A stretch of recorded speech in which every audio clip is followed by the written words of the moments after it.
Now we're going to look at another application of a boomerang contact filter. So this is in the area of if I want to do an anterior posterior projection of the shoulder, want to actually use a boomerang contact filter. So look at images that they use this boomerang contact filter. You can see how they actually put it. This is a boomerang. This thing here is curved. It's a boomerang. So it helps to actually get this good image. But yeah, students could know that they use this thing, but they don't actually know the reason why they use the boomerang. Alright, so let's quickly look at that. So it's actually produced by the Octostop company.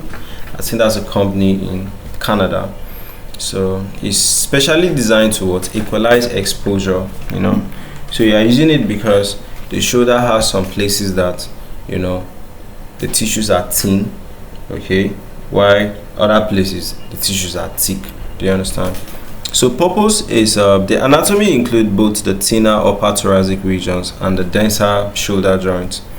So without compensation, without using a filter, you have some areas that are too exposed. You also have some areas that the exposure is so low.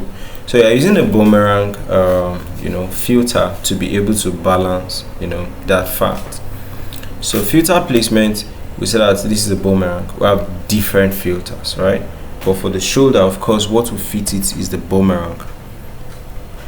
So that the boomerang is placed directly on the patient's skin in contact with the shoulder region.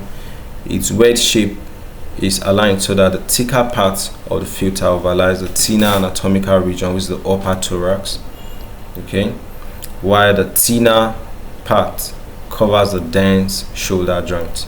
So do you understand? This side is thin, so it covers this side. This side is thick, so it goes away, So this balances the X-ray beam intensity across the field. So when you image, you get a very clear image like this.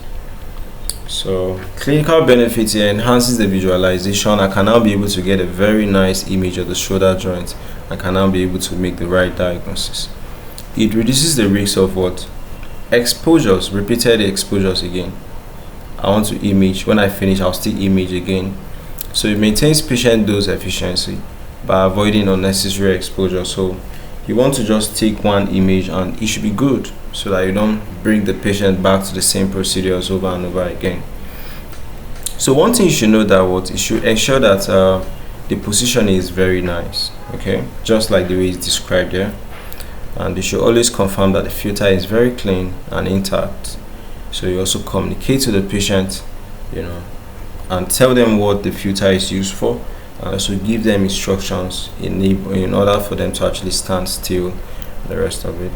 So that's what we have for using a boomerang contact filter for anterior posterior images of the shoulder.